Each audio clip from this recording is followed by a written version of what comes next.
خبر شامل کرتے ہیں تحصیل احمد پور سیال سے، جہاں پر دی رائزنگ اسکول میں بچوں کا رزلٹ آؤٹ ہو گیا۔ رپورٹ کر رہے ہیں غلام عباس شاہ۔ تحصیل احمد پور سیال کا علاقہ محمد اسلام والا پر موجود ہوں۔ دی رائزنگ اسکول سسٹم میں آج جو ہے بچوں کا جو رزلٹ آؤٹ ہونا تھا، اس وقت کچھ بچے ہمارے ساتھ ہیں، ان سے بات کرتے ہیں اور ان سے پوچھتے ہیں انہوں نے کون سی پوزیشن لی ہے۔ بیٹا السلام علیکم، کیا نام ہے آپ کا؟ اچھا، تو آپ کون سی کلاس میں پڑھتے ہو؟ اچھا، کون سی پوزیشن آپ نے لیا ہے؟ اچھا، آپ کا جو سبجیکٹ ہے وہ کون سا ہے؟ انگلش کی اسپیلنگ کیا ہے؟ اچھا، تو ایلیفینٹ کی اسپیلنگ سنا؟ اچھا، ایلیفینٹ میں؟ اچھا، ایگ کی اسپیلنگ کیا ہے؟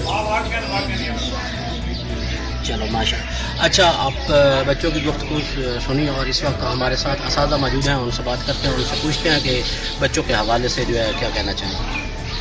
سب سے پہلے میں راز نیوز کا شکریہ ادا کرنا چاہتا ہوں کہ انہوں نے ہمیں ٹائم دیا اور ہماری کوریج کی، اور اس کے بعد میں یہ کہنا چاہتا ہوں کہ بچے کی جو محنت ہوتی ہے وہ اساتذہ کرام کی بھی سب سے اولین ترجیح ہے، تو وہ بچے ضروری محنت کرتے ہیں اور بچے کو کسی مقام پہ لے جاتے ہیں۔ اور دوسری بات یہ میں کہنا چاہتا ہوں کہ جب بچے اسکول سے پڑھ کے گھر جاتے ہیں، والدین کا فرض بنتا ہے بچے کی کاپیاں کتابیں چیک کیا کریں، تاکہ بچے ہمارے آج کل کیا پڑھ کے آئے ہیں اور